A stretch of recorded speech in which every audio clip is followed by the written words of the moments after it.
Salut Mathis, je te fais une petite vidéo là sur la construction d'une séquence que j'ai fait avec mes élèves de quatrième pour te montrer comment je peux réfléchir une séquence en amont. C'est plus pour ça, hein. Je dis pas qu'il faut faire ça, mais c'est sur le concept de la réflexion en amont. Donc l'objectif final de cette séquence, c'était de les faire travailler sur la configuration que tu as sous les yeux là où tout est codé.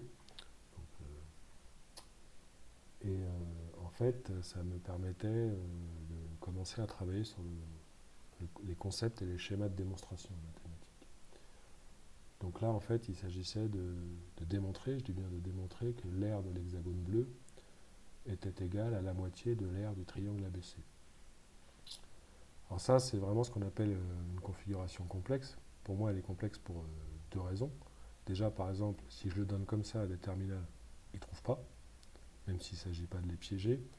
Et deuxièmement, parce que là-dedans, il y a la notion de médiane, et la médiane, c'est plus au programme de quatrième. Mais c'est pas pour ça qu'on ne peut pas travailler avec, comme tu vas voir. Alors, ça, c'est pas par là que j'ai commencé avec mes quatrièmes, mais en sachant que j'avais cet objectif-là de démonstration, déjà, je leur ai fait une petite séance Labomètre avec 4 ou 5 exercices où il s'agissait de réinvestir les aires de figures simples.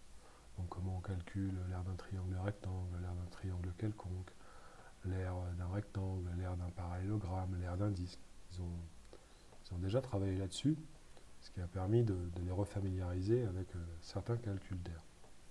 Puis après, je leur ai proposé un petit exercice où là, j'utilisais GeoGebra en tant que prof. J'oublie que dans cette séquence, j'avais aussi en tête le concept de démonstration, mais aussi faire travailler les élèves sur GeoGebra, de manière, on va dire, propre. Là, je l'utilisais en tant que prof. Donc là, petit exercice en amont. J'ai commencé par ça après la séance Labomètre. Puis ils avaient donc un triangle ABM. Puis ils avaient M le milieu de BC. Donc en fait, le segment AM, hein, c'est un segment médiane. Mais donc même sans leur parler de médiane, je leur disais, ben voilà, le segment AM, il partage votre triangle ABC en un triangle ABM et un triangle AMC. Un triangle bleu et un triangle vert. Puis je leur ai dit, regardez, j'ai demandé au logiciel de calculer les aires, et puis il me trouve que l'aire bleue est égale à l'aire verte. Donc ça me permettait aussi de dire que voilà, on peut éventuellement, c'est pas parce qu'on n'a pas la même forme qu'on n'a pas la même aire. Puis évidemment, en utilisant GeoGebra, je leur montrais que si on changeait la forme du triangle, ben c'est quelque chose qui a l'air de rester vrai. Et après, je leur ai dit, en mathématiques, il faut mettre tout le monde d'accord, et le principe pour mettre tout le monde d'accord, c'est la démonstration, quoi. C'est un des avantages des mathématiques. Quand quelque chose est démontré de manière logique, c'est vrai, et personne n'a rien à y redire si la démonstration est correcte. Donc je leur ai dit là ce que vous voyez sous les yeux, on ne peut pas affirmer que l'aire du triangle bleu est égale à l'aire du triangle vert, ça ne reste que ce qu'on appelle une conjecture en mathématiques. Quelque chose qui est peut-être vrai, mais qui pour l'instant ne peut pas prendre le statut de vrai. Après, je les ai fait s'intéresser à la démonstration. Alors là, je m'attendais à ce qu'ils ne trouvent pas, parce que la démonstration est très simple, c'est pour ça qu'elle est très facile à comprendre. Mais bon, pour des quatrièmes, elle n'est pas si facile à voir. Donc après, je leur ai dit, ben voilà, on va faire la hauteur issue de A. Ils avaient fait la séance là, mais pas avant. Ben, la hauteur issue de A dans le triangle ABM, on s'aperçoit que c'est aussi la hauteur issue de A dans le triangle AMC, le triangle vert. Donc réinvestissement de la séance Labomètre. Comment on calcule l'aire du triangle bleu? Ben, en faisant AH fois BM divisé par 2, hauteur et côté associé. Comment on calcule l'aire du triangle ACM? En faisant AH fois CM divisé par 2. Et comme M est le milieu de BC, ben, on n'a que BM égale CM. Et donc que ces deux aires sont égales. Et elles sont toujours égales et c'est démontré. Donc ça, j'ai trouvé ça intéressant parce que, en tout cas, la démonstration, elle est simple à comprendre. D'ailleurs, ils ont compris. Ce qui m'a le plus surpris, c'est qu'après, je leur ai demandé de me faire ce fichier GeoGebra. Donc pour ce premier fichier GeoGebra, je les ai accompagnés au vidéoprojecteur. Et déjà, je veux dire, dans la configuration de GeoGebra, j'aurais surtout demandé que dans l'étiquetage, ils mettent seulement les nouveaux points. Parce que sinon, dès qu'on crée un objet, on l'a dans la fenêtre d'algèbre, on a aussi son nom dans la fenêtre d'algèbre qui s'affiche sur les objets. Pour les segments, les droites, tout ça, on n'en a pas besoin. Donc que les noms des objets apparaissent que pour les points qu'on construit. Puis après, je leur ai montré comment on renommait, comment on changeait les couleurs. Bon, en fait, ils ont compris assez vite ça. Et après, je leur ai montré le principe des boîtes de sélection.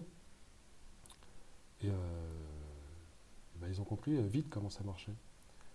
Et puis là, en fait, quasiment tous les élèves avaient réussi à me faire une figure propre, comme tu la vois à peu près sous les yeux, là. Ce qui m'a permis ensuite, comme ça a été plus vite que prévu, ben, j'en ai profité pour leur montrer quelque chose au tableau. Je leur ai dit, ben voilà, on va faire une autre configuration, mais là, vous allez vous débrouiller tout seul. Et je l'ai faite devant eux, en un seul coup. Je leur ai dit, vous faites rien pour l'instant, je tapais dans les mains, vous regardez. Quand je retape dans les mains, vous faites. Donc je leur ai montré, ben voilà, vous allez construire un triangle à AMT quelconque, puis vous allez me faire les milieux de chaque côté que vous ferez apparaître avec une boîte de sélection, puis vous allez me faire apparaître les trois segments médianes que vous allez me faire apparaître avec une boîte de sélection, et puis là, ben, je leur ai fait remarquer, regardez, quelle que soit la forme du triangle, il se trouverait que les trois segments médianes passent toujours par un même point. Et là, par contre, je leur ai demandé de l'admettre, puis je leur ai dit que ce point d'intersection, on l'appelait le centre de gravité, parce que pourquoi on l'appelle centre de gravité, sans rentrer trop dans les détails, parce que si le triangle était une plaque homogène, eh bien c'est là qu'il faudrait mettre la pointe pour que le triangle soit en équilibre, en gravité, quoi. Puis voilà, après dans le cours, on a mis la définition d'un segment médiane, la propriété qu'on avait démontré qu'un segment médiane partageait un triangle en deux triangles de même aire, et que les trois segments médianes dans un triangle passaient par un même point, et que ce point s'appelait le centre de gravité. Là, je vais un peu vite, hein, tu te doutes bien qu'avec les élèves, je vais un peu moins vite. Mais sur GeoGebra, ils ont assez déchiré le truc quand même. Ce qui m'a permis après de revenir sur mon objectif final, qu'ils n'avaient pas encore vu. Je leur ai donné ça aujourd'hui. Voilà, ils avaient ça, puis voilà, faut se débrouiller avec ça. Alors bon, bah, ils cherchaient, puis ça galérait un petit peu, quoi, pour montrer que l'aire du triangle bleu était égal à la moitié de l'aire du triangle ABC. Et en fait, assez rapidement, ils ont trouvé, quand j'ai commencé à leur demander de numéroter les triangles. Celui-là, je l'ai appelé 1, celui-là 2, 3, 4, 5, 6, puis 7, 8, 9, 10, 11, 12. Et je leur ai demandé de regarder 1 et 7.